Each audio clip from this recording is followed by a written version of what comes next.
Besar Negara Republik Indonesia tahun 1945 dalam pasal 28G ayat 1 menyebutkan bahwa setiap orang berhak atas perlindungan diri pribadi, keluarga, kehormatan, martabat, dan harta benda yang di bawah kekuasaannya, serta berhak atas rasa aman dan perlindungan dari ancaman ketakutan untuk berbuat atau tidak berbuat sesuatu yang merupakan hak asasi. Amanat konstitusi tersebut belum sepenuhnya dapat terlaksana. Terbukti kasus kekerasan seksual saat ini terus menunjukkan peningkatan yang mengkhawatirkan. Perempuan, anak, dan penyandang disabilitas menjadi kelompok yang paling rentan menjadi sasaran pelaku kejahatan seksual yang terus terjadi di banyak negara termasuk Indonesia.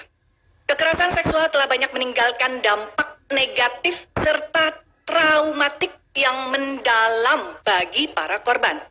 Dapat dikatakan bahwa kejahatan ini memiliki dampak yang besar tidak saja pada perkembangan fisik namun juga psikologis para korban.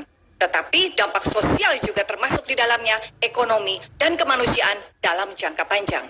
Siapapun pasti mengatakan bahwa kekerasan seksual bertentangan dengan nilai-nilai kemanusiaan, meruntuhkan harkat dan martabat manusia, serta menentang moral agama dan budaya bangsa. Fenomena ini patut menjadi perhatian serius dari seluruh pemangku kepentingan agar berbagai upaya penanganan dapat dilakukan sedini mungkin. Fakta menunjukkan bahwa kasus kekerasan seksual terjadi merata hampir di seluruh wilayah Indonesia dan dikhawatirkan akan semakin meluas. Sementara penyelesaian kasus kekerasan seksual belum mendapatkan penanganan dan keadilan hukum sebagaimana mestinya. Dengan kondisi tersebut, negara dituntut untuk terlibat dalam menangani masalah ini secara menyeluruh, terutama dalam aspek pencegahan, pemulihan, dan perlindungan para korban dari berbagai dampak psikologis dan fisik yang dialaminya. Selain itu, negara juga diminta untuk membuat berbagai kebijakan strategis terintegrasi sehingga tercipta rasa aman bagi seluruh rakyat Indonesia.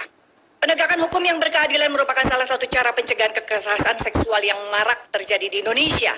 Di satu sisi, korban harus mendapatkan perlindungan dan pendampingan atas dampak psikologis. Di sisi lain, para pelaku kekerasan seksual juga harus dihukum secara maksimal sesuai dengan prinsip-prinsip keadilan dan kemanusiaan, serta kita juga wajib memberikan upaya rehabilitasi kepada pelaku sehingga tidak terjadi keberlanjutan tindak pidana kekerasan seksual. Saudara pimpinan dan anggota Dewan yang kami hormati, terkait dengan penyusunan RUU tentang tindak pidana kekerasan seksual, fraksi Partai Amanat Nasional menyampaikan beberapa catatan penting untuk menjadi perhatian bersama. Pertama, fraksi Partai Amanat Nasional mengapresiasi berbagai penyempurnaan yang telah dilakukan terhadap substansi RUU ini dengan mengakomodir dan memperhatikan berbagai masukan dan aspirasi yang berkembang di masyarakat sehingga perjalanan panjang RUU ini mengalami kemajuan yang positif dan lebih dapat diterima oleh masyarakat. Kedua, fraksi Partai Amanat Nasional berpandangan bahwa pencegahan kekerasan seksual dan perlindungan korban harus tetap pada koridor penegakan hukum dan moral agama yang sejalan dengan nilai-nilai Pancasila, khususnya sila pertama. Pancasila harus menjadi landasan dalam berbagai upaya pencegahan yang dilakukan berbagai pihak, baik pemerintah, korporasi, organisasi, maupun masyarakat dan individu. Selain itu, penghapusan stigma terhadap korban perlu melibatkan partisipasi masyarakat sehingga korban merasa dilindungi dan diterima di dalam pergaulan sosial. Pencegahan kekerasan seksual adalah tanggung jawab bersama dan perlu melibatkan tokoh agama, tokoh masyarakat, keluarga, dan segenap lapisan masyarakat. Demikian juga peran penting kelembagaan negara di berbagai sektor perlu disinergikan.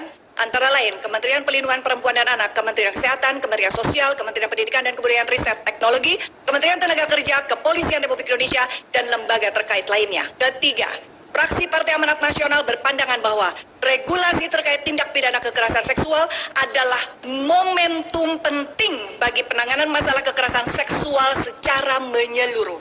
Oleh karena itu, pasal-pasal dalam RUU harus dapat mengatur secara eksplisit hal-hal terkait penanganan kekerasan seksual yang meliputi pencegahan, perlindungan korban, pemulihan korban, dan rehabilitasi pelaku.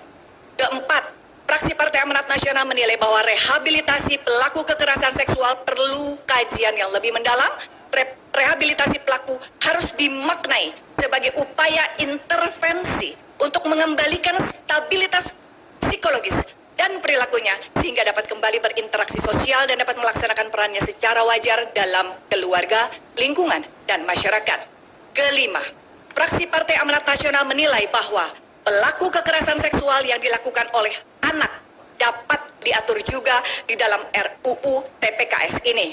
Hal ini dimaksudkan untuk memperkuat norma dan aturan yang sudah ada di dalam Undang-Undang tentang Perlindungan Anak ataupun anak berhadapan dengan hukum. Dalam kaitan itu, perlu dilakukan sinkronisasi terhadap seluruh aturan perundang-undangan yang saat ini sudah berlaku. Saudara pimpinan yang kami hormati, anggota Dewan serta hadirin yang berbahagia. Berdasarkan pertimbangan-pertimbangan dan catatan-catatan dari fraksi Partai Amanat tersebut, dengan mengucapkan Bismillahirrahmanirrahim, fraksi Partai Amanat Nasional DPR RI menyatakan menerima dan menyetujui RUU tentang tindak pidana kekerasan seksual sebagai usul inisiatif DPR dan selanjutnya ditindaklanjuti sesuai dengan mekanisme peraturan perundang-undangan yang berlaku.